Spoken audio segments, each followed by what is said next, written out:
858 ka mga market vendors kag mga empleyado sa syudad sa Bacolod nga nagapadulong sa merkado ang ginpaidalom sa surveillance testing.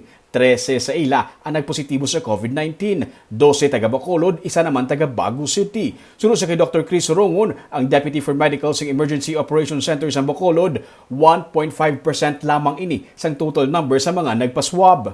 So katahom, no, naging consistent ang ato nga positivity rate. So sa subong sini nga naganubo ang kaso naton sa COVID sa Bacolod, ginapakita nato ng mga asymptomatic cases.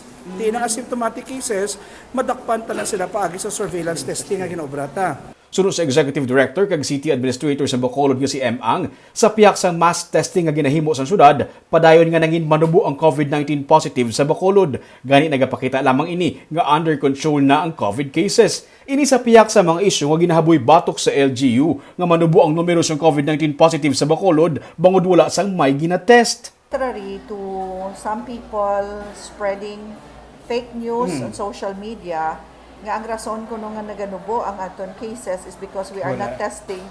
Well, I'm sorry to disappoint them, but instead of stopping testing, actually, naga-mass testing pagidya ang city because we continue the surveillance testing. Sige kita. Sunod sa cluster head on markets nga si Ernie Pineda, makabiga compliant na ang halos tanan sa sektor sang merkado. Sa marason nga semana, igasunod naman ang masobra 1,000 ka mga Barangay Health Emergency Response Team o kun BHERTS. Pagkatapos nila, amo naman ang sa sektor sang public transportation nga ilagin sapol sining hapon. Pati ang mga yara sa food delivery services, magapaidalo man sa surveillance testing.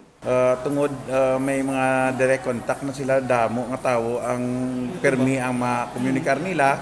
Ang amo nga dako ang kinanglanon surveillance testing sila. Sure. Ang mga food deliveries, ang mga taxi drivers, no? So amo na siya ang mga target naman naton nga i-surveillance testing. Dugang pa sa mga opisyal sa Bacolod, 28 na tanan ka mga barangay sa karon ang makabig nga COVID-free sa sulod sang duha ka semana.